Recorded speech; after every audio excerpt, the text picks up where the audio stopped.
Morning guys, welcome back to Formula 1 News. It's all going on in Las Vegas this weekend, and I'm not just talking about the manhole cover drama that happened again in practice last night. Oscar Piastri and the relationship with McLaren continues to seem rather strained from the outside and maybe from the inside as well. One of Oscar's friends coming out publicly and saying that Oscar doesn't seem to trust many of his staff internally at the team, and then a repost on Instagram this morning has got everyone talking as to whether this was intentional or not, because if it was, even if it wasn't, there are so many talking points coming out of this, especially as Oscar tries to reignite his championship challenge and makes all the storylines for tonight's qualifying all the more spicy. Very much enjoyed your thoughts on the comments. Hit the like button if you enjoy, subscribe if you're new as always, all that good stuff. Loads of new support over the last few days, really appreciate it. We have 3 more rounds to go. We're going to start here. Mercedes boss Toto Wolff has sold 15% of his stake to US billionaire Kritz. Now, that's the top guy over at CrowdStrike. So the reason why this is happening is, well, probably because Toto wants to actually turn all of that wealth into some actual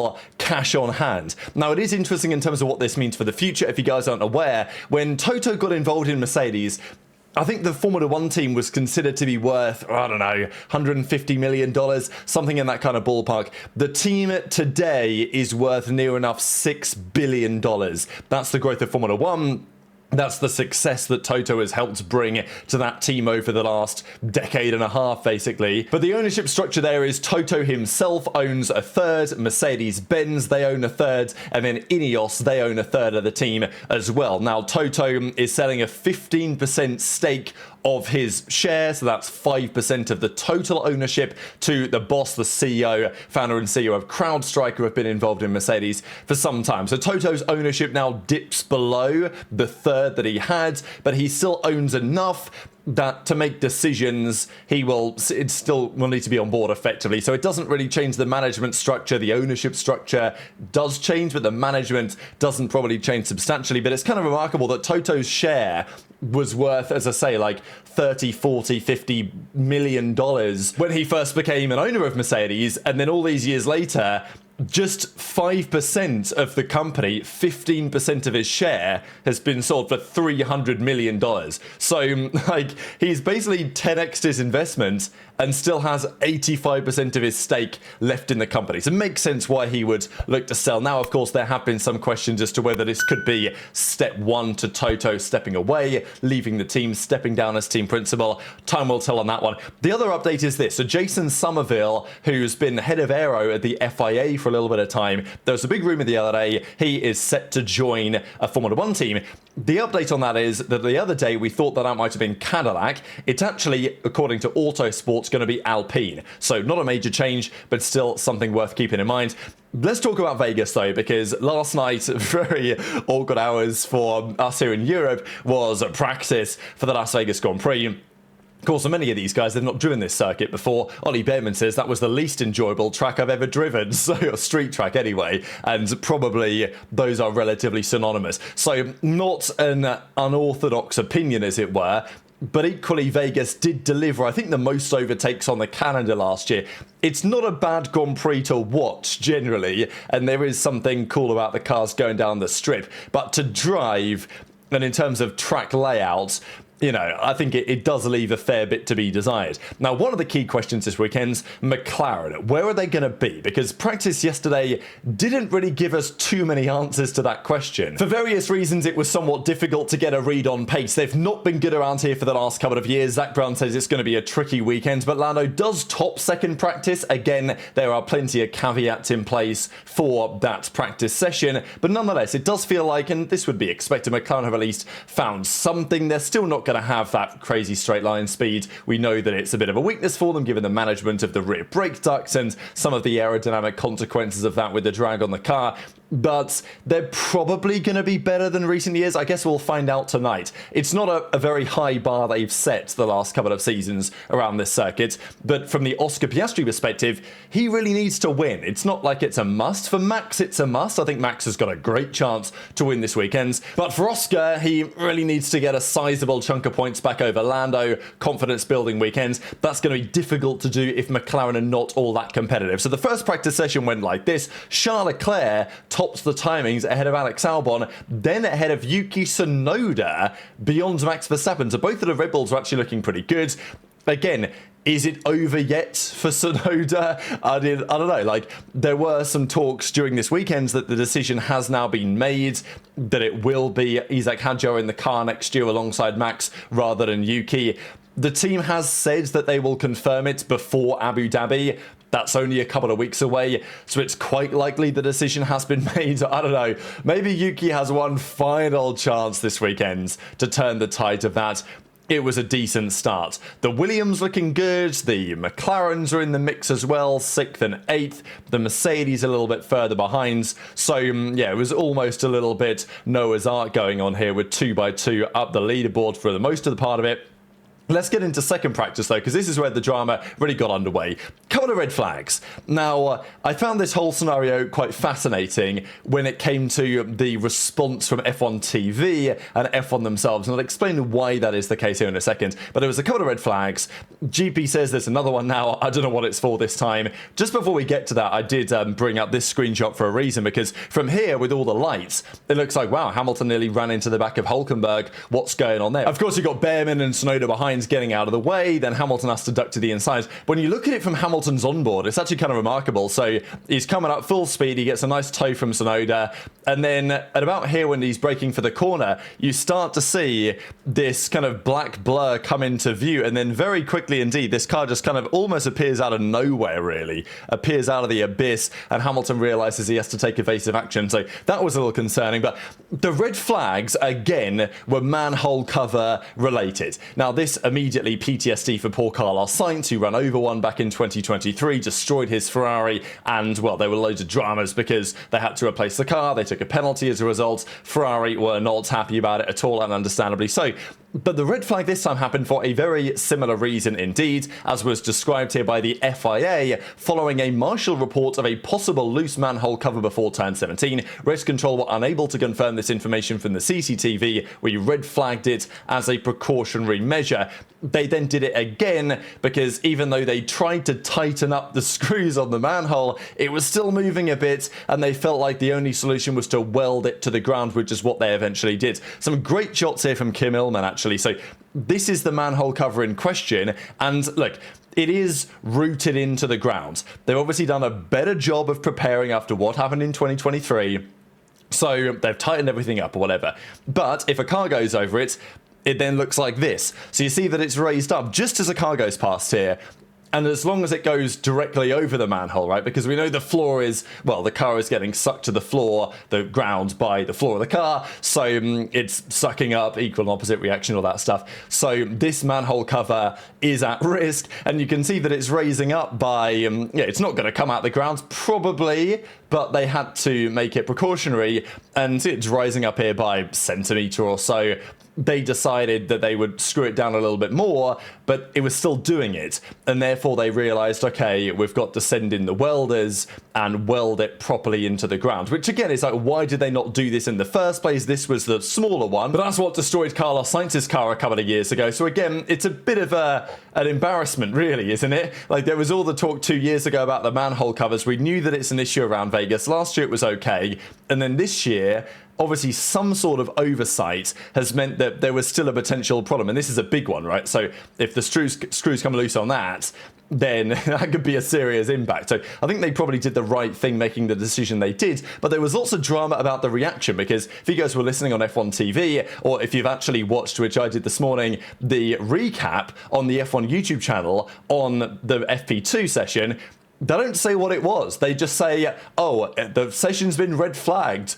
Not sure why. I mean, they don't even explain why. Whereas, well, the reason for this is because this is the only Grand Prix on the calendar, I believe, that is actually run by Formula One, by Liberty Media. So the argument is that if Liberty Media's own product, F1 TV and all that, they're talking about the problems with the weekends. You know, if there's any Grand Prix where they are forced to be 100% positive and on board with everything that's happening, and if there's anything embarrassing or negative that's going on, it's worth brushing over, this is the weekend. So thought that was interesting, to say the least, that they weren't even wishing to comment on what was going on. We also had some drama with Charles Leclerc. He had an issue with presumably his gearbox. He was like, something's broken here, maybe the gearbox, and then his engineer told him, look, don't shift the car, stop the car now, we want to bring it back. So that could be a potential concern. If he needs a new one, there could be penalties in store. We shall see. There was some concern about his steering wheel. He stopped, you're meant to replace the steering wheel and all this. He didn't do it. The marshals did not massively care.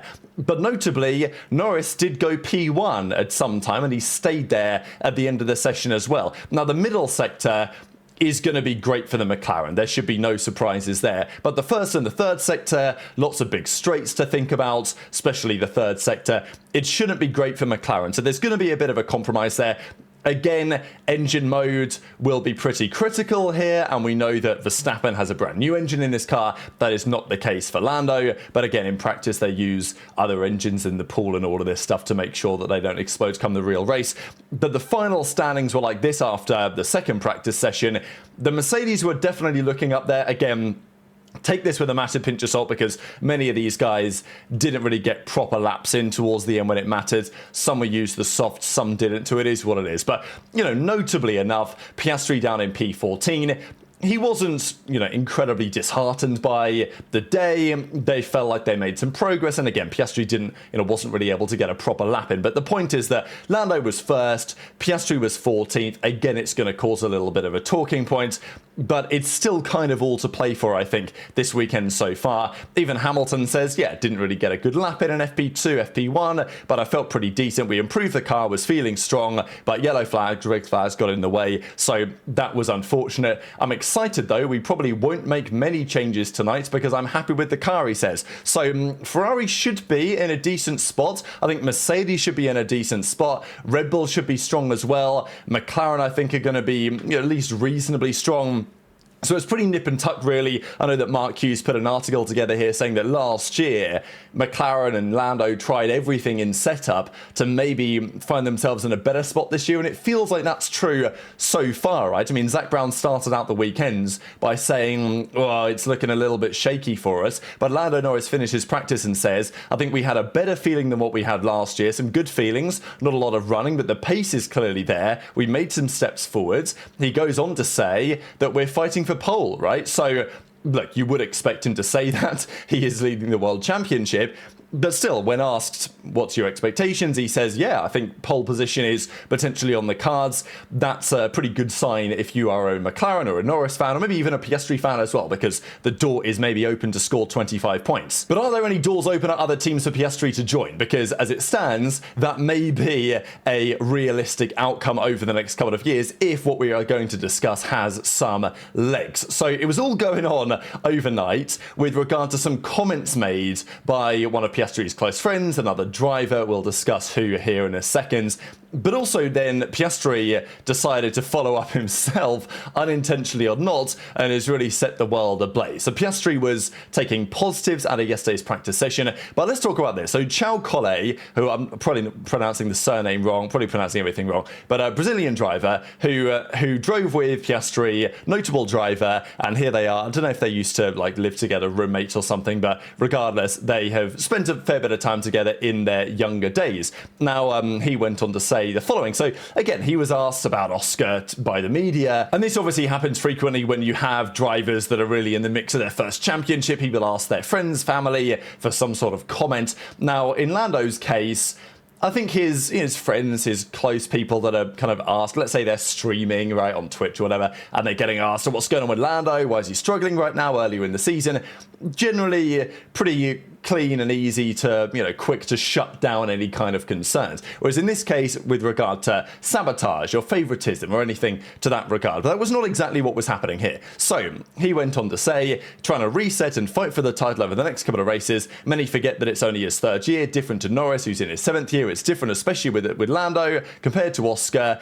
And then he says this, there are things within the team that put more pressure. I think the support within the team is geared more towards Lando than towards Oscar, but I don't think there's any intentional sabotage, which is interesting because, can one be true without the other? Possibly. I think it's going to be tough. We're rooting for him. So that was very interesting, saying that as far as one of Oscar's close friends is concerned, that there's more support internally for Lando. And okay, if that was the only thing that was said, then it is what it is. But that was not the only thing that was said. So he went on to say the following. This is a translation from the Portuguese. I think it's hard when the driver doesn't trust in his people around him. You ask for this trust in the team to reach the limit, to reach something more. It's really hard to maximize potential if I don't know my engineer is doing the right thing, or if the equipment is really no matter what happens on my side. It's really hard to extract maximum potential. There are still some errors. I think that when a little bit of distrust exists, you start to think maybe they're not doing it all for me that I'm doing for them. When this question in your head starts to exist, things start to unravel. But I don't think it's because of that. He's the type of guy that can overcome this pretty easily. It's a quality of him, a lot of mental work, all he's done in the junior categories where they drove together at a time. I think it's a series of events that happens in the Monza team orders, that what happened in Singapore, then the team really didn't understand Oscar, his side of things, pushed him aside. There's Interlagos, you can question the strategy after the penalty. They moved a lot of things on strategy. I don't think they understood themselves. They didn't really decide. This lack of decision, this lack of support really makes a lack of trust in the driver and his team. It's hard to fight for a world championship when you don't have trust in what's happening. So, and this is obviously very clearly related to this situation, because the question was about, did the Monza swap affect him? Piastri actually came out and said it, that what happened in Monza was on his mind in Baku when he had that atrocious weekend. But yeah, for him to go on a whole rant effectively as to how he doesn't believe that Oscar has full trust and confidence in his own team, that they have his own best interest in mind. He says, I don't think they're sabotaging him, but then he goes on to say, I think they favour Lando a bit more, and I think that Oscar recognises that he doesn't have the full support of his team. So, it's quite the thing to come out, right, publicly. And then with that all in mind, we then have the real twisting of the knife, I suppose, this morning, which is this. So this has happened before. Oscar, if you go to his Instagram page, he has like no reposts or something. And then occasionally he will repost something. Now, he did this accidentally before with this one on like Lando points scored or whatever in 2025, whatever exactly that is. So that happened a while ago. So look, maybe what happened again today was pretty accidental, because I don't imagine that he did this one on purpose. Does he just need a burner account? Probably yes. But today he reposted this. And, well, this is a comment that we actually discussed on the channel a little while ago, coming out of Bernie Ecclestone, who said, McLaren prefers the English driver Norris. He has more star quality and marketing appeal for them, more camera presence and publicity. That's probably why he's better for McLaren. The implication, again, from Bernie is that the team may not be intentionally sabotaging Lando or sabotaging Oscar, but maybe they are, they would like Lando to win for various reasons. Maybe they have tried harder to find a car that suits Lando's style more than so they have for Oscar. That might be an argument. Again, Lando beat Oscar 20-4 in qualifying last season. Lando had a slump at the start of the season by his own admission. He felt like the team felt like he would eventually figure it out, and now he has. He's got a gap over Oscar, kind of like what he had last season to a degree, but I think there is a mental component as well on Oscar's side, and, well, there's a lot to say on this discussion, of course, especially when the rumour is that Lando sat the team down for a meeting in Singapore and said, hey, I need this, that, and the other out of the car, and if you don't give me it, well, not only am I not going to win, but also the team isn't going to win in the long run. And clearly they listen to Lando, right? Do they listen to Oscar as much? Maybe Oscar's friend doesn't quite think so. But as you can see, the bottom left-hand side, Oscar reposted this, right? So this was up on Oscar's Instagram page for like a matter of hours, right? So this was sitting there in broad daylight for a long time that he'd reposted this publicly on his public account. And again, there's lots of things to say because I don't imagine he did this intentionally, right? Or surely he's too well trained for that. But the fact that, he even maybe flirted with the repost button or doesn't, or even the fact that this is coming up on his feed, right? I think that's the other takeaway for me, is that Oscar clearly, unless, I don't know, one of his like social media managers or something is on his account instead, but he is in Vegas during the weekends, scrolling on Instagram and getting posts like this, right? Which, Lando's made it clear early in the season that like he just wants to stay away from all of that stuff, right? Don't give me any of that energy. Don't let me listen to the media. And the fact that Oscar's even reading comments and posts like this is, probably not ideal for his mental state going into a couple of critical final Grand Prix. So it's now been unreposted, but yeah, wow, what a few hours really for Piastri and for McLaren. And as I say, it doesn't give me the story. We saw the talking points the other day. Oh no, Piastri and Lando, they get on really well. Great dynamic internally at the team. But do we hear that from Mark Webber precisely?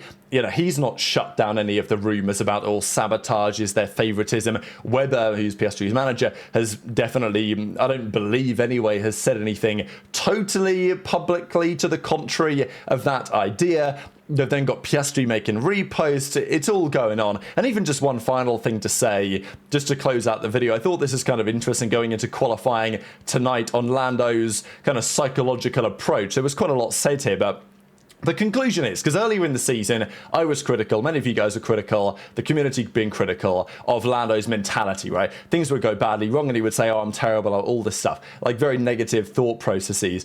Over the last couple of Grand Prix, it has felt to me that we are seeing a different Lando in front of the camera, but I couldn't quite figure out, am I just seeing things because now he's leading the championship, so maybe he's actually not changed, he's got the same mentality, and maybe I was wrong to criticize his earlier mentality because it led him to this point. So I was kind of thinking, you know, am I just seeing things differently because he's now winning, but he's actually still the same guy?